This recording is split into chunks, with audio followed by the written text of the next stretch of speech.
My body's in the worst possible health and shape I could possibly be in, and I've got to go into 2 major surgeries, back to back. I would be a liar to say I'm not scared or worried, and don't even know how we're going to even begin to accomplish what needs to be accomplished. But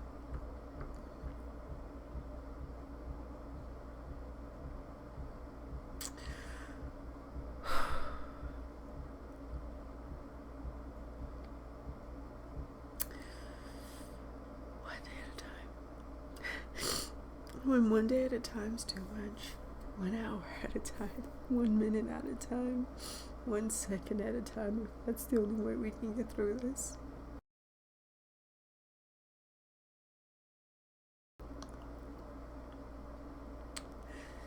But I pray with everything in my spirit that God holds them fully accountable for everything they've done, everything they've refused to do, every bit of harm and damage that they've caused to our family, every bit of harm and damage to our work, and all the holdups. We had to let go of major grants because we couldn't produce the shows that we were already told that we were eligible for, and all we had to do was just finish up our paperwork and everything. They have cost us so much on so many levels, and I'm trying so hard not to be so angry. I am, forgive me, and I ask Lord to take this anger from my spirit, but I am so angry.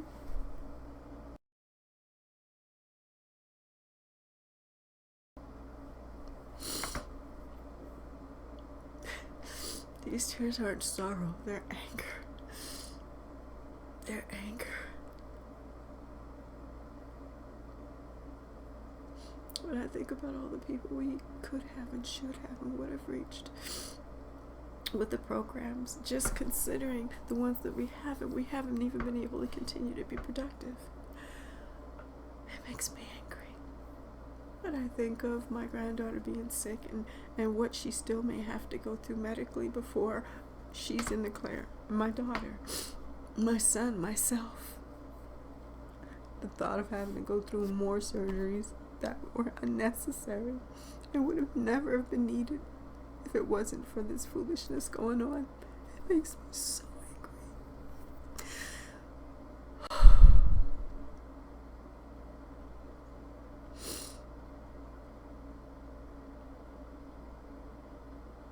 And I know we're supposed to give it to God, and I'm trying so hard to.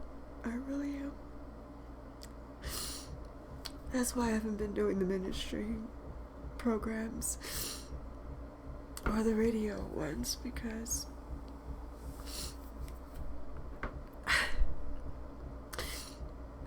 how can I encourage others to when I'm having problems staying encouraged myself? And you hear that loud banging all hours of the day and night and day, and they won't do anything about it. It's been going on for 6 months.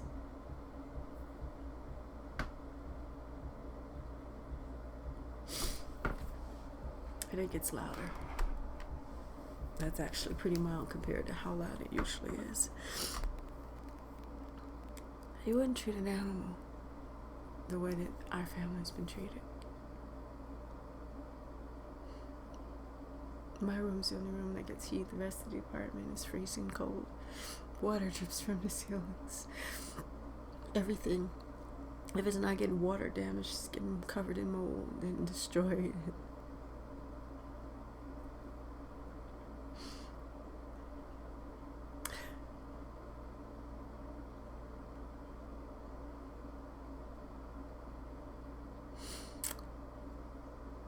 And everything I've tried, it's like I'm held here, bound here, and I don't know why. Because everything that I've tried to leave, something keeps stopping me. I'm just like, Lord, are you trying to make me fight this battle? I don't want to fight it. I just want to leave. I came here to rest and heal. I did not come here for drama. And it's been nothing but drama. But apparently there's something that I still have to do before I'm free to go. And the only thing I can think of is to speak up and speak out about what's going on. I wasn't trying to be anybody's advocate or any kind of a martyr or, I just wanted to rest and heal and go on with my life.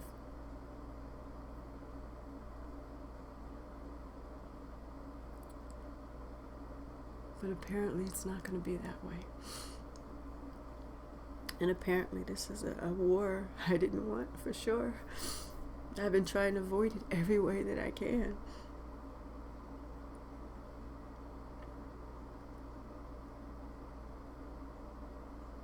But it's going to be one that I'm going to have to fight.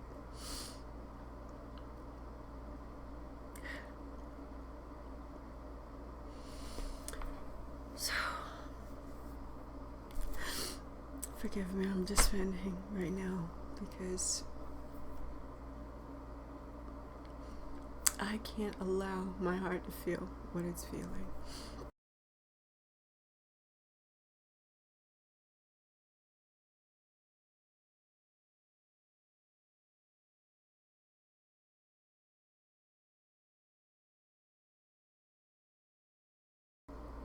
And I don't want to abuse not one bit of what he's blessed me with as far as our viewing audiences and contacts and connections on any level.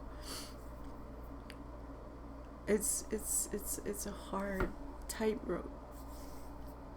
On one hand, our programs are about real people, real problems, real solutions. Well, I'm a real person dealing with a very real and serious problem.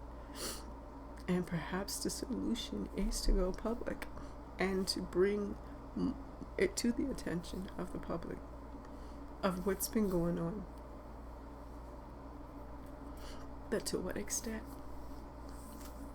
And will that do more harm than good in terms of our future work?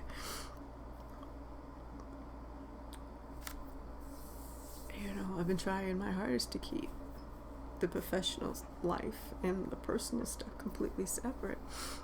But you really can't, because as long as I'm sick, I can't go on with the shows. And I can't produce the things that we need to be producing. And there's so many people on standby just waiting for me. And I can't even do my part because I am so completely encompassed and involved with this other situation that should not even exist. And every time I try to disengage myself from it and go back to what it is I'm supposed to be doing, they just won't stop. This place is so demonic, it's unbelievable. I could tell you guys stories about this city that's you would not believe, and they're true, and they're verifiably true. This place is demonic. I literally am trapped in the middle of a den of demons. The foulest things you can ever imagine happening anywhere happen here on a day-to-day basis, and they're commonplace here. Nobody has any rights. No laws exist except for whatever they want to do, and they get away with it.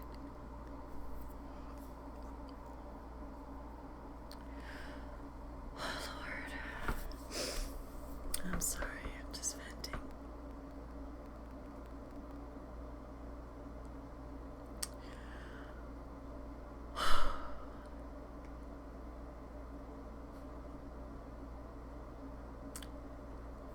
So much has happened. So much that I am going to share.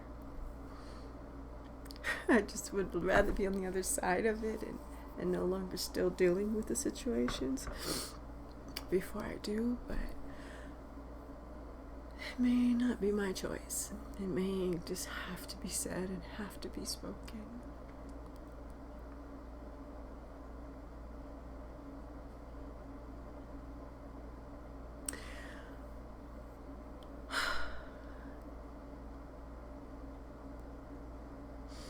I guess before all is said and done, I'm going to become a disability advocate, whether I want to or not.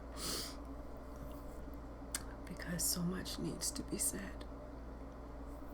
And stuff like what's happened here can never be allowed to happen again anywhere to anyone else.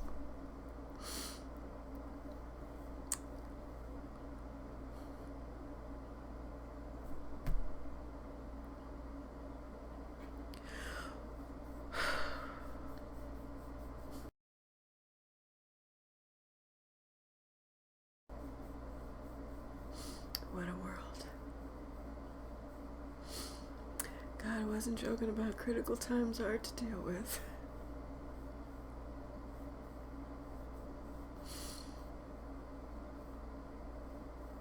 But having said that,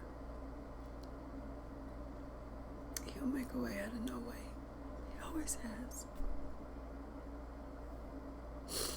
Even if it's 11:59 in the final hours, He always comes through. He's never not.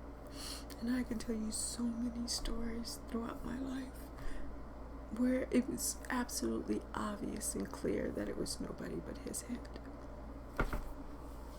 Because no one else could have done it.